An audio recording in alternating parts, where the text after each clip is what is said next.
కార్తీక మాసం ఆఖరి సోమవారం ఇలా చేస్తే చాలా పుణ్యం వస్తుందని చెప్తున్నారు. అసలు ఆ రోజు ఏం చేయాలో ఈ వీడియోలో పూర్తిగా తెలుసుకుందామా. కార్తీక మాసం మరి కొద్ది రోజులైతే ముగియనుంది. ఆఖరి సోమవారం ఇలా చేయడం వల్ల ఆ శివుని అనుగ్రహం అయితే కలుగుతుందని పండితులు చెబుతున్నారు. ఇంతకీ ఏ విధంగా చేయాలో ఈ వీడియోలో పూర్తిగా తెలుసుకుందాం. అత్యంత పవిత్రమైన మాసాల్లో కార్తీక మాసం ఒకటి. ఈ మాసం మరికొద్ది రోజుల్లో ముగియనుంది. అంటే నవంబర్ 20వ తేదీ అమావాస్యతో ఈ మాసం అయితే ముగుస్తుంది. ఈ నేపథ్యంలో నవంబర్ 17వ తేదీ ఆఖరి కార్తీక సోమవారం వస్తుంది. ఈ మాసంలో గత కార్తీక సోమవారాలు లేదా పౌర్ణమి వేళ 365 ఒత్తులు వెలిగించకపోవడం, సోమవారాలు ఉపవాసం ఉండని వారు ఈ చివరి సోమవారం అయితే చేసుకోవచ్చని పండితులు అయితే చెబుతున్నారు. అదీకాక ఈ మాసంలో చివరి సోమవారానికి మరింత ప్రత్యేకతతో పాటు ప్రాధాన్యత ఉందని వారు అంటున్నారు. ఇంతకు ఆ ప్రత్యేకత ఏంటంటే చివరి కార్తీక సోమవారం రోజు ఎలా కోటి సోమవారాలు చేసినంత ఫలితం దక్కుతుందని పేర్కొంటున్నారనమాట. ఏం చేయాలంటే ఈ రోజు తెల్లవారుజామునే నిద్రలేచి నది లేదా సముద్ర స్నానం అయితే ఆచరించండి. అది సాధ్యం కాకుంటే ఇంటి వద్దే గంగాజలం లేదా పవిత్ర నదీ జలాన్ని స్నానం చేసే నీటిలో కొద్దిగా కలుపుకొని తలంటి స్నానం అయితే చేసుకొని శుభ్రమైన దుస్తులు ధరించుకోండి. అలాగే పరమశివుని చిత్రపటం ముందు ఆవు నెయ్యితో దీపారాధన చేసి దండం అయితే పెట్టుకోండి. ఈ సందర్భంగా స్వామివారికి నైవేద్యంగా పండ్లు సమర్పించండి. ఈ రోజు ఉపవాసం ఉండాలి. ఆ క్రమంలో పాలు పండ్లు అల్పాహారంగా అయితే తీసుకోవచ్చు. శివాలయంలో శివునికి అభిషేకం చేయించినా మంచిది. అలాగే సూర్యాస్తమైన తర్వాత ప్రదోషకాలం శివారాధనకు అత్యంత ముఖ్యమైన రోజు టైము. ఈ సమయంలో సైతం ఆవు నెయ్యితో దీపారాధన చేయాలి. అనంతరం శివాలయానికి వెళ్ళి స్వామివారిని దర్శించుకొని ఆలయ ప్రాంగణంలో దీపారాధన చేయాలి.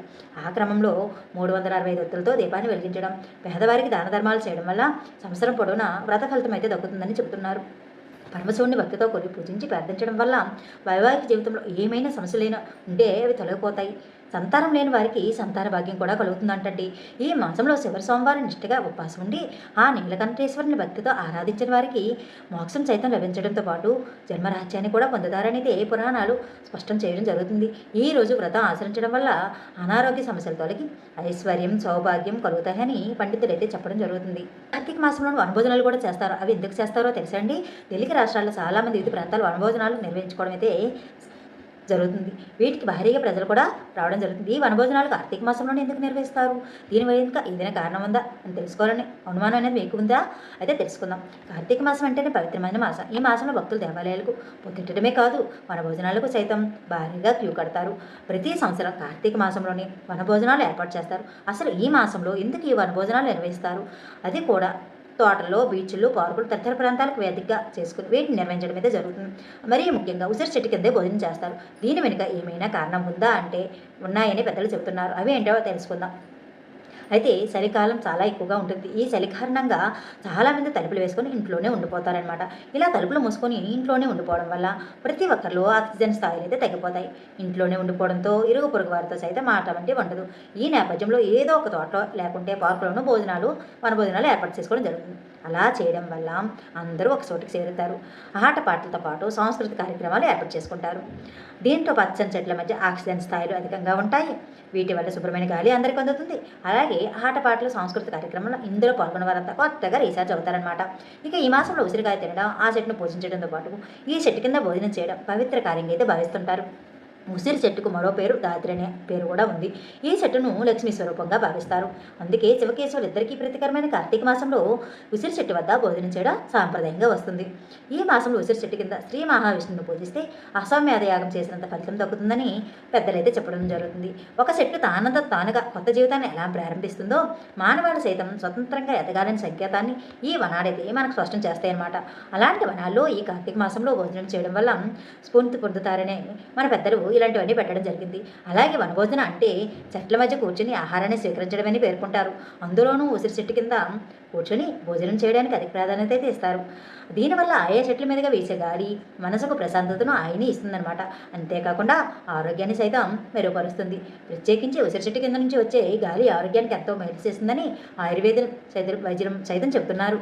సో మ్యాక్సిమం అందరూ వనభోజనాలు చేయడానికి అందరితో వెళ్ళడానికి వీలైనంత వరకు ట్రై చేయండి. ఈ కార్తీక మాసంలో దీపాలు పెట్టడం వల్ల ఎన్నో ప్రయోజనాలు ఉన్నాయండి. కార్తీక మాసంలో దీపాలు వెలిగించడం ఒక పవిత్రమైన సాంప్రదాయమైనా చెప్పుకోవచ్చు. ఇది శివుడు విష్ణువులకు ప్రీతికరమైన మాసం కదండి. అయితే దీపాలు పెట్టడం వల్ల కలిగే ప్రయోజనాలు ఏంటంటే కార్తీక మాసంలో ఈ దీపారాధన చేయడం వల్ల పుణ్యం లభిస్తుంది మరియు కోరిన కోరికలు నెరవేరుతాయి, అలాగే పాపాలు నశిస్తాయని నమ్ముతారు. కనీసం 3 సోమవారాల్లో దేవాలయాల్లో దీపాలు సమర్పించడం చాలా మంచిదని చెబుతారనమాట. అయితే కార్తీక మాసం హిందూ సాంప్రదాయంలో అత్యంత పవిత్రమైన నెల. నదులు, పవిత్ర తీర్థయాత్రలు లేదా దేవాలయాల సమీపంలో స్నానం చేయడం శుభప్రదమని నమ్ముతారు. దీంతోపాటు దీపాలకు పూజ చేయడం కూడా గొప్ప ప్రాముఖ్యత ఉందండి. కార్తీక మాసంలో ఇంట్లో దీపం ఎప్పుడూ ఆరిపోకుండా చూసుకోవాలి. ఈ ఆచారం ఇంటికి శ్రేయస్సు, శుభాన్ని తెస్తుందని నమ్ముతారు. అలాగే కార్తీక మాసంలో దీపదానానికి కూడా చాలా ప్రాముఖ్యత ఉంది. గ్రంథాల ప్రకారం దాన ధర్మాలు పాపాలను నాశనం చేస్తాయి. పాపాలను తొలగించడంలో కాంతి దానం ముఖ్యంగా ప్రభావవంతంగా ఉంటుందని చెబుతారండి. దీపాలను దానం చేయడం వల్ల అనేక ప్రయోజనాలు ఉన్నాయి. సంతానం లేని వారికి సంతానం కలుగుతుంది. సంపద కోరుకునే వారికి సంపద శ్రేయస్సు లభిస్తుంది. కుటుంబంలో ఆనందం, శాంతి, ప్రశాంతత పెరుగుతాయి. అనారోగ్యంతో ఉన్న వారికి మంచి ఆరోగ్యం లభిస్తుంది. ఈ నెలలో ముఖ్యంగా సోమవారాల్లో దేవాలయాల్లో దీపాలను దానం చేయడం చాలా సుప్రదమండి. దీపాలను దానం చేసేటప్పుడు వాటిని అర్హులైన వారికి దానం చేయడం చాలా ముఖ్యం. అలాగే దీపాలను అర్పించడంతో పాటు గోధుమ పిండి, బియ్యం పిండి లేదా మట్టి దీపాలతో చేసిన దీపాలను వెలిగించడం చాలా సుప్రదం. విలువ చెట్టుపై నీరు పోసి అక్కడ దీపాలు వెలిగించడం, ఆవుకు దీపంతో ఆహారతి ఇవ్వడం వంటి అనేక ఇతర శుభకార్యాలను కార్తీక మాసంలో చేయవచ్చు. వీలైనంత ఎక్కువగా దీపాలను అర్చించి మంచి ఫలితాలు పొందండి. కార్తీక మాసంలో కనీసం 3 సోమవారాల్లో దీపాలను అర్పిస్తే శివుడు ఆశీస్సులు ఉంటాయని పురాణాలు మన పెద్దలు చెప్పడం అయితే జరుగుతుంది. వీలైనంత వరకు దీపదానం చేయండి. ఓకే, ఈ విధంగా మన కార్తీక మాసం అనేది చాలా పవిత్రమైన మాసంగా మన పెద్దలు అయితే చెప్పడం జరిగింది. మన వీడియోస్ని చివరి వరకు చూడడానికి కొంచెం ప్రయత్నం చేయండి.